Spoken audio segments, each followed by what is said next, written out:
অবশেষে বন্ধুরা প্রথম টেস্টে আমাদের অস্ট্রেলিয়ার চাপ না সামলাতে পারে বাংলাদেশের প্লেয়াররা তো কুপকাত। সেই কুপকাতের ফল ভোগ করতে হলো বাংলাদেশের কন্টেন্ট ক্রিয়েটর ইমন তালুকদারকে। কারণ ইমনদা চ্যালেঞ্জ দিয়েছিল ইন্ডিয়া যদি বাংলাদেশকে হারাতে পারে তাহলে দাদা তার মাথা ন্যাড়া করে ফেলবে।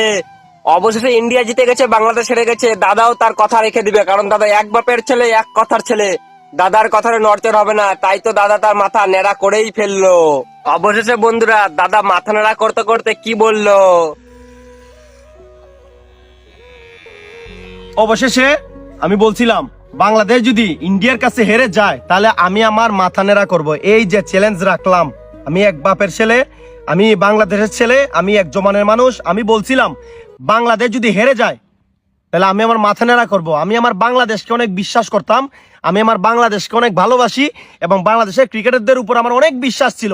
তো ভাই আর কোনো কথা না, নাপিত সাহেব তুমি আমার মাথা নেড়া করো। আমি আমার চ্যালেঞ্জ দিছিলাম, আমি এক বাপের ছেলে, আমি আমার চ্যালেঞ্জ রাখবো। আমার মাথায় একদম নেড়া করে দাও, বেল করে দাও, বেল একদম।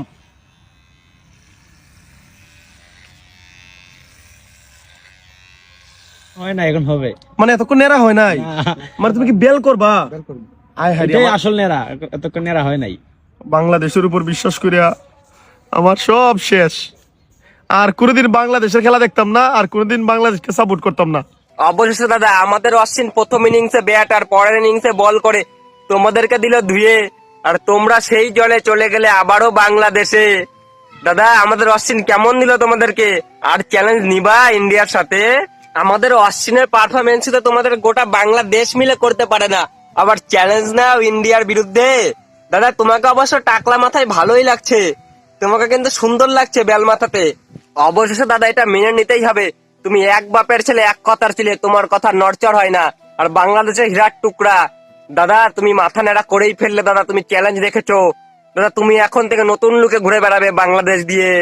আর দাদা এটা তো মেনে নিতেই হবে, তোমার সাহস আছে, সাহস করে করেছিলে চ্যালেঞ্জ, সাহস করে করেছো পূরণ। তাই তো আমরা ইন্ডিয়ানরা তোমার নতুন লুক দেখবো ঘরে বসে। দাদা তো এখন থেকে তুমি নতুন লুকে ধরা দিবে ভিডিওতে। আর অবশেষে দাদা ইন্ডিয়ার বিরুদ্ধে লাফালে আমরা এইভাবেই দিব পিছনে ঠেলে, কারণ আমরা হলাম ইন্ডিয়ান, তোমরা বাংলাদেশি। ইন্ডিয়ার বিরুদ্ধে যে কথা বলবে না তাকে এইভাবে দিব ঠেলে। দাদা আর কি কথা বলার শখ হবে ইন্ডিয়ার বিরুদ্ধে? সবশেষে দাদা আমি তোমাকে একটা বুদ্ধি দিয়ে যাই। দাদা তুমি এই তোমার লুকস নিয়ে শুধু ঘুরে বেরিও না।